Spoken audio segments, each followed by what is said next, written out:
My name is Mark Smolowitz, and I'm the executive producer of the HIV Story Project, and I was the person who came up with the idea of this interactive video storytelling booth, which is called Generations HIV. Okay. So what's the idea behind the booth? The idea behind the booth was to create a more robust and interactive public conversation across the generations about HIV and AIDS as we near the 30th anniversary of HIV next year. In my experience, I've had a lot of interaction in the last number of years with public health professionals in San Francisco, and not long ago, a friend of mine told me about a focus group whereby gay men under 25 and gay men over 55 were brought around the table together to look at different kinds of social messaging and advertising. And he was sort of telling me about, the perception among gay men who were over 55 that there was no public awareness of HIV and no awareness of people living with AIDS. And gay men under 25 saying, are you crazy? There's so much visibility for HIV and AIDS. All we do is turn the papers of the Bay Area Reporter and see ads for HIV drugs, and it's absolutely part of who we are and how we think about ourselves. And that example right there, to me, was sort of a disconnect around the fact that in public health messaging and outreach, the generations are siloed in how they're handled and in the service models that are being provided for, especially in San Francisco and probably elsewhere.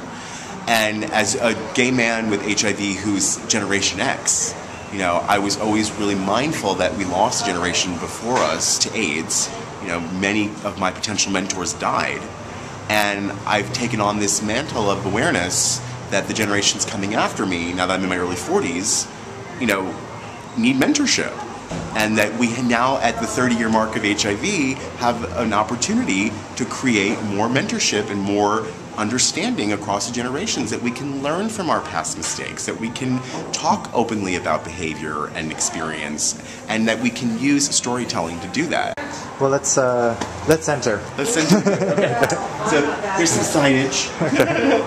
It's a very sort of simple, beautifully built booth. We wanted blue to be a color because I wanted it to be an uplifting sort of color scheme.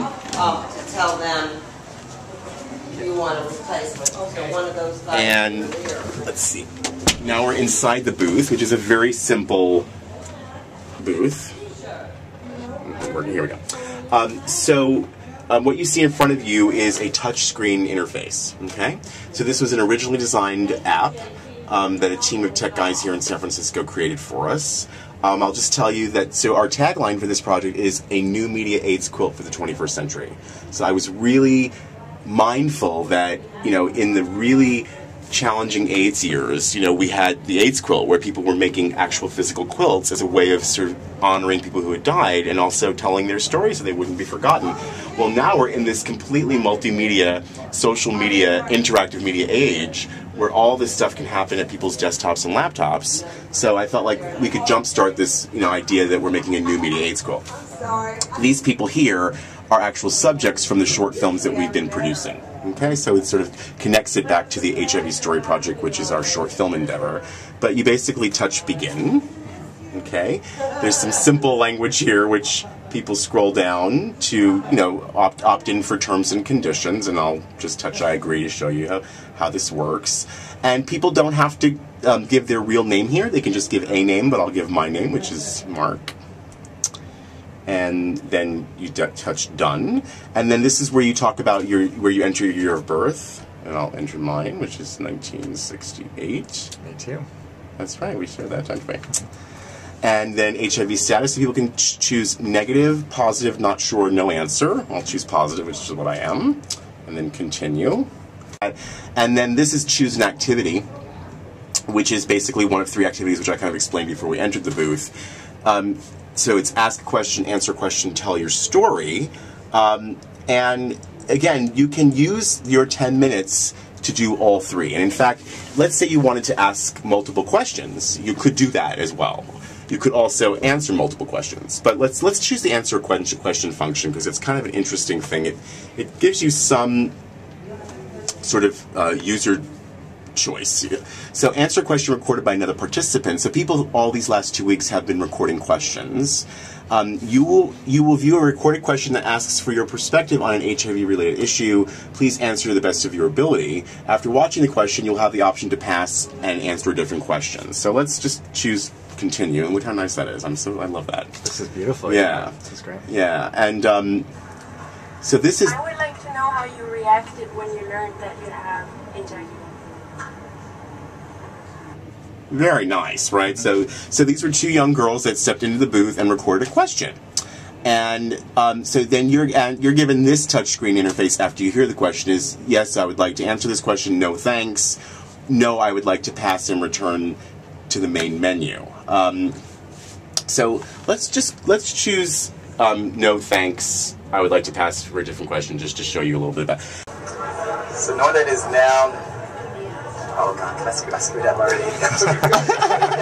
What year is it? Knowing that it's now 2010, I'm just curious, what it is like knowing that you're in a high-risk group, but yet you are still able to remain HIV negative?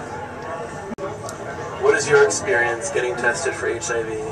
Or, if you've never been tested, what are your feelings on being tested? I mean, these are great questions. Yeah, those are good questions. Yeah. So I'm going to say no thanks, I would like to pass and return to the main menu. I changed my mind and I'm done answering questions. There's an option there. Yeah. Okay?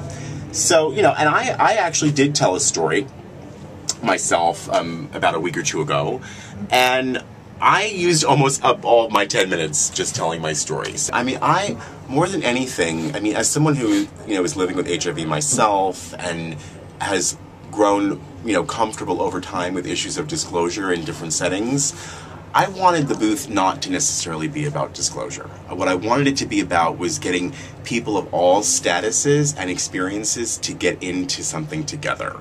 And so I feel like San Francisco, which has always been on the cutting edge of HIV and AIDS, generally, can, hopefully showcase these things through us and in partnership with other nonprofits, and that this model will be something that we can help franchise in other cities and that can be replicated elsewhere.